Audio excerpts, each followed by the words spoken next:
Hi guys. Oh, I've had a busy couple of days. I am so stressed. And look, I know it's against terms of service and it's a disgusting habit and I shouldn't be doing it around my pets, but this is the only way I'm going to feel less stressed. So you're going to have to forgive me, okay?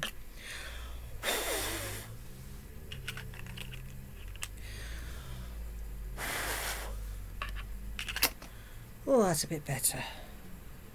Right, well, I've been doing more research, so this fair use malarkey is getting more and more detailed.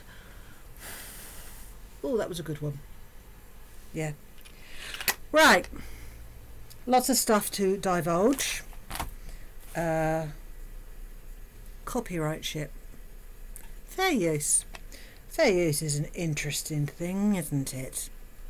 Well, apparently, the very second you put something on the internet and make it public, it can be used as long as the use is fair, regardless of whether or not you delete it afterwards.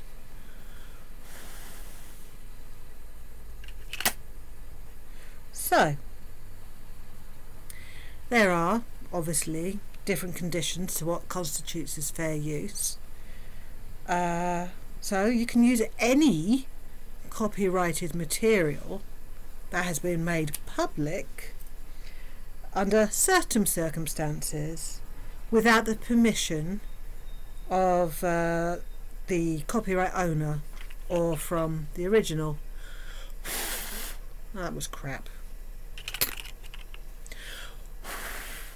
Yay. Right. So, what counts as fair use? Works of criticism. Even, Foodie, the criticism's negative. Commentary. Again, even if that commentary's negative. As long as it's transformative and it adds a new meaning or expression or gives something to think about, then it's fine. This is even more so applicable if the material that's being used is factual or reality based. So if it's real life, it's less subject to copyright because it's not as if it's a work of fiction and it is intellectual property. Sorry about the noise.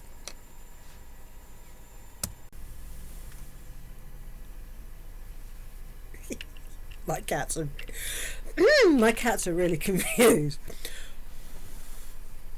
Anyway, I think the crunch of the matter is this.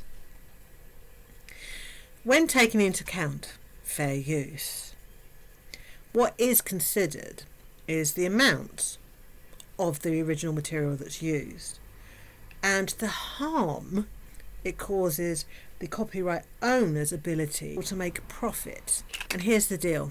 You put your video up, some people copied it, you took it down, some people then used the original, transformed it in terms of various editing, a deletion of stuff, an adding of commentary, some added music, some used criticism, humour, parody, and subsequently their material is aimed at a completely different audience than your original material, which was aimed at people interested in travel vlogs, whereas the material that you copyrighted was transformed into parody and critique and comedy in some respects, definitely commentary, and not targeted at the audience you were targeting. Now, had this been on your actual channel, the channel you own, you could argue slightly that maybe you shared some of the same audience But your channel that you're currently throwing the hissy fit over is a travel vlog channel, and therefore not the same audience that these critiques and commentary are going after, and therefore not a loss of revenue to your target audience, you know, the new people you're trying to draw in. Now here's the thing, you are saying the people that you struck only were struck because they used your material in its entirety. I call bullshit, because I saw at least 3 of the videos you've struck before you struck them, and not one of them used your material in its entirety. Kelly, for example, an unmonetized channel that only has 1.5k subscribers currently, removed 2/3 at least of the original material and added commentary. Yet you're claiming you only struck people who uploaded your video in its entirety. No, I don't think so. A channel that has 6.1k subscribers barely used a quarter of your original video and added commentary and added music, and therefore, 1, doesn't fall under the umbrella of the people you claimed, and 2, it's completely transformative. And finally, the other person that I know you struck, Unicorn Pondu, 10.5k subscribers, who made a video that follows the same formula on every video they've uploaded for years. And yet, apparently this one was different. It was shorter in length than your original video in its entirety, and by default, therefore, cannot be a video you struck because it used all your material in its entirety. Also, there was commentary. It was paused for commentary, which means even out of the amount of time that Unicorn Pondu's video lasted, even less of it was your content. It was commentary, it was criticism, it was irony, sarcasm, it was humour. Therefore, it was entertaining and completely transformed. So bullshit, Foodie. Out of 3 videos that I know of that you have struck, not a single one of them used your material in its entirety. Now, a lot of people have pointed out that when it comes to reality style vlogs, that therefore those that feature real life, basically film whatever you're doing, upload it, comes under the umbrella of being pop culture. There is some additions that give more leeway to fair use, and this I'm going to read because they put it much more succinctly. It's easier to digest language wise than whatever I'm going to come up with. Video makers often take an example of pop culture like yours, reality TV stuff, to use as their raw material and comment on them in some way. They can also, under fair use, create a fan tribute, which is positive commentary, not really applicable in this case, or ridicule a cultural object with negative commentary, the cultural object being the pair of you, by the way, in case you were confused. Can also solicit critique by others who provide the commentary or add to it. Therefore, you provide some critique in the videos, basically raging. We add to your critique by, I don't know, anti-raging? I don't know what you'd call it. Video makers have the right to use as much of the original work as they need to in order to put it under this scrutiny. Therefore, we are using your content as evidence to back up our commentary and our criticisms. And comment and critique are at the very core of the fair use doctrine and acts as a safeguard for the freedom of expression. Therefore, critique, commentary, freedom of effing speech, my dear. The limitation with this is that the use of it should not be so extensive of your material that it deviates from function as a critique and becomes instead a subtle way of satisfying the audience's taste for the material being quoted or used. So as long as the material that is used from the original functions as evidence for the critique or the commentary, it's fine. But if the amount used is purely just to get someone to see the material, like this is a pirated copy of your couples vlog kind of thing, fair enough. However, none of the videos you struck fulfill that criteria. They are all critique and commentary, and by default can use as much of your material as possible under fair use, as long as the material backs up their commentary and critiques. So, Foodie, you are currently falsely copyright striking channels,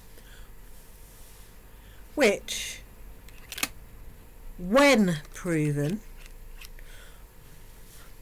can result in penalties such as not allowed to upload for a bit, not allowed to go live for a bit, being somewhat constrained in what you can do, and if it's bad enough, termination of all of your channels. Silly girl, you really did it this time. I've got sticky hands now. Right, merch. I made this guy with all his limbs that go all over the place, including his head. It's a bit of an exorcist kind of vibe there. I'm waiting for a very large button for an eye. Now the thing is, until I can find a ruler, I don't know if this is the size they're going to be, because after some investigating, I've discovered that as long as a package is less than 2 kilos, which this guy definitely is, and can fit into a box that's 45 by 35 by 16 centimetres, which I guess if I squished him up and folded him up he would be, I can send this guy or similar to the US for not that much money at all. Not even half of what he will cost by himself. There's no point sending him if the postage is more than what he costs originally, and I don't think it's worth sending him if the price of postage is half of what this guy costs originally. He's got no tail at the moment, I keep forgetting. But it will be less as long as he fits into the box, poor thing, and weighs less than 2 kilos. I think this is viable. I was hiding not Christmas presents. I don't celebrate Christmas. I celebrate Yule, which is on the 21st of December. It is the winter solstice, and basically it is the shortest day of the year in terms of sunlight. It's also the Wiccan New Year. Anyway, so I was hiding Yule presents from their recipients, and I came across some stuff I made quite a while ago and have forgotten about. Now currently they're pouches, but they were made in view to be bags. We had this guy, May Cthulhu Devour Yours You. May Cthulhu devour you last. It is completely enclosed. It's quite junky. And not my design, I'd like to say. It's a design I copied, but look at that. See? It's a huge amount of material that's been folded in on itself and stuff. And all I'd have to do, if I was making these, is add a strap so that you could wear it across yourself like a messenger bag. Holds flat. If I do something like these, but more cow orientated, although I am incredibly fond of Cthulhu and anything with tentacles, to be honest. So I don't mind going down that route if I just, personalise it a bit. So let me know if bags are something you'd be interested in beyond plushies and t-shirts, of which I'm getting some plain ones delivered this week. I'm going to paint on them and see how that comes out. So if bags are something you might be interested in, now bear in mind these are all hand stitched, because although I have a sewing machine, it scares the willies out of me. It's so flipping fast. I know I could learn to control it, but I'm scared. Let me know and we'll see what we can do. Takes me about a day and a half to make one of these things. Not continuous. I'm not like crying in a corner desperately saying, oh, I've got to get this thing. No, it's literally while I'm watching stuff and just sitting there, and it doesn't interrupt with my daily life because I'd be sitting here watching stuff anyway. Sorry about the it relieves stress, I know it's against terms of service, and it really confused my cats. I had them all sat on the other side of this computer, just staring. They've settled down now. So, alright, you take care, guys, okay?